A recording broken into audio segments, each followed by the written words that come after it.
আজকে একেবারে ভিন্ন রকমভাবে জলপাই আচার বানাবো আর মা মেয়ে মিলেই আজকে আমরা আচারটি বানিয়েছি। আমার মায়ের রেসিপিতেই খুবই লোভনীয়, খেতেও কিন্তু খুবই মজা। আসসালামু আলাইকুম। আজকে আরও একটি নতুন ভিডিও নিয়ে আসলাম। আর আমি এর আগে জলপাই আচার বানিয়েছিলাম একভাবে, আজকে বানাবো একেবারেই ভিন্ন রকমভাবে। এখানে আমরা আজকে 5 কেজি জলপাই নিয়েছি। সারা বছরের জন্য এই জলপাই আচারের বানাবো। আর আসলে কি, আমরা এর আগে যে জলপাই আচারটা বানিয়েছি সেটা খাওয়া পুরোটাই শেষ হয়ে গিয়েছে। বানানোর সাথে সাথে এই 2-1 দিনের মধ্যেই খাওয়া শেষ হয়ে গিয়েছে। তারপর আমরা চিন্তা করলাম আমরা একটু ভিন্ন রকমভাবে জলপাই আচার বানাবো। তো এদিকে জলপাইগুলো ভালো করে আমরা ধুয়ে নিয়েছি। আর আমার ছোট বোন সিনথি, আমার কাজিন, ও আমাকে অনেক হেল্প করেছে। তারপর আমরা এখানে জলপাইগুলো একদম কেচে কেচে নিচ্ছিলাম বটি দিয়ে। আমরা দুজনে মিলেই অনেক কাজ করেছি। তারপর আমরা সরিষা আর হলুদ দিয়ে জলপাইগুলো মেখে নিয়েছি, মেখে রোদে শুকাতে দিব। বেশি না, আমরা দুপুর পর্যন্ত শুকিয়েছিলাম। তারপর জলপাইগুলো আমরা আচারগুলো বানিয়ে ফেলবো। আমরা যতক্ষণ জলপাইগুলো এখানে ছিল ততক্ষণ আমরা পাহারা দিচ্ছিলাম। পাশ দিয়ে একটি বিড়াল এত সুন্দর করে লাফ দিচ্ছিল। আর আমার যে চাচাতো বোন, ও এখানে বাচ্চাদের সাথে দুষ্টামি করছিল। আমরা অপেক্ষা করছিলাম কখন জলপাইগুলো শুকাবে, সেই জন্য অপেক্ষা করছিলাম। তো জলপাইগুলো শুকানোর পরেই কিন্তু আমরা আচারগুলো বানাতে চলে গিয়েছিলাম। তো এখানে কিন্তু অনেক রোদ ছিল। আর যেহেতু শীতের সিজন, আমাদের ঢাকাতে অবশ্য তেমন কোনো শীত পড়ে নাই, তারপরও আলহামদুলিল্লাহ মোটামুটি শীত লাগে সকালের দিকে। আর দুপুরে আমরা আচারটা আবার বানানো শুরু করে দিয়েছিলাম। এখানে আমরা পাতিলের নিচে আমরা কাদা দিয়ে মেখে নিয়েছি যাতে পাতিলে তেমন ক্ষতি না হয়। আর সবাই তো খুব ভালোভাবে জানেন আমি এখানে রান্না বান্না যে কোনো কিছুই করি। আমাদের সাইরা সামিরা এসে খুবই বিরক্ত করে, ওরা তো অনেক দুষ্টামি করছিল। তারপর আমি চুলাতে অনেকগুলো সরিষার তেল দিয়েছি। এগুলা কিন্তু একেবারে খাঁটি বানানো সরিষার তেল। আমরা যে দোকান থেকে কিনে আনি, আসলে তারা বানানো তেলটা কিনে আনে, আর আমরাও তো সেখান থেকে কিনে আনি।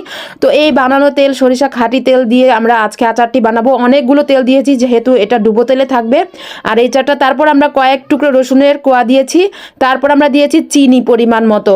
চিনিটা যে যেমন খান, যদি কেউ টক আচার খেতে চান তাহলে টক দিতে পারেন। আমরা একটু টক মিষ্টি ঝাল যেহেতু, আমরা চিনিটা পরিমাণ মতোই দিয়েছি। তারপর একটু হলুদ মরিচের গুঁড়ো দিয়েছি পরিমাণ মতো, যাতে কালারটা খুবই সুন্দর আসে। তারপর দিয়েছি আমরা লবণ। এখানে কিন্তু বাড়তি কোনো মশলাই আমরা ইউজ করব না, তাহলে কিন্তু এই আচারের স্বাদটাই নষ্ট হয়ে যাবে। তার পরিমাণ মতো আমরা মরিচের গুঁড়ো দিয়েছি। এখন আমরা একটু ধনে গুঁড়ো দিব, আর বাকি কোনো এক্সট্রা মশলা দিব না। শেষে আমরা যেটা দিব সেটা তো অবশ্যই আপনারা দেখতে পারবেন। তারপর দিয়েছি একটু আমরা যে কালার জর্দা রং থাকে সেটা, যাতে কালারটা খুবই সুন্দর হয়। তারপর আমরা জলপাইগুলো দিয়েছি। চিনির শিরাগুলো কিন্তু আমরা নেড়ে চেড়ে অনেকটা আমরা যে মিঠাইয়ের শিরা সেরকম বানিয়ে ফেলেছি। কালারটা খুবই সুন্দর হয়েছে। তারপর আমরা জলপাইগুলো ভালো করে নেড়ে চেড়ে দিব।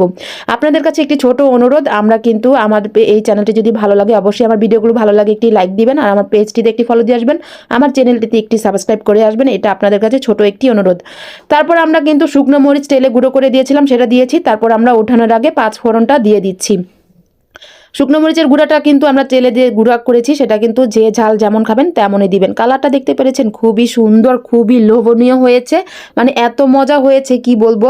আমরা এটা সারা বছরের জন্য বানিয়েছি, যেহেতু এর আগের আচারগুলো শেষ হয়ে গিয়েছে। আর এই আচারটি কিন্তু যে কোনো কিছু দিয়ে খেতেই মজা লাগবে, আর এমনি খেতে তো আরও মজা হয়েছে। আমরা কিন্তু অনেকগুলো আচার খেয়ে ফেলেছি। 5 কেজি আচারে মাত্র এই 2 বল ভরে হয়েছে। তেমন কিন্তু মানে আচারগুলো বাড়ে নাই, একেবারেই কমে গিয়েছে 5 কেজি। আমি তো প্রথমে ভাবছিলাম এতগুলো আচার কিভাবে বানাবো, খুবই কষ্ট হবে। আসলে আচার বানানোর পরে মাত্র 2 বয়াম আমাদের হয়েছে।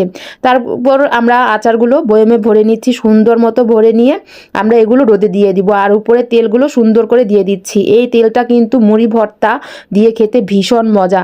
তারপর আমরা রোদে দিয়ে দিয়েছি। রোদে আমরা 2-3 দিন দিব, আরও সুন্দর একটা কালার আসবে, গ্রান আসবে। তো সবাই ভালো থাকবেন, সুস্থ থাকবেন। আর আমার আচারগুলো কেমন হয়েছে অবশ্যই কমেন্ট করে জানাবেন। আল্লাহ হাফেজ।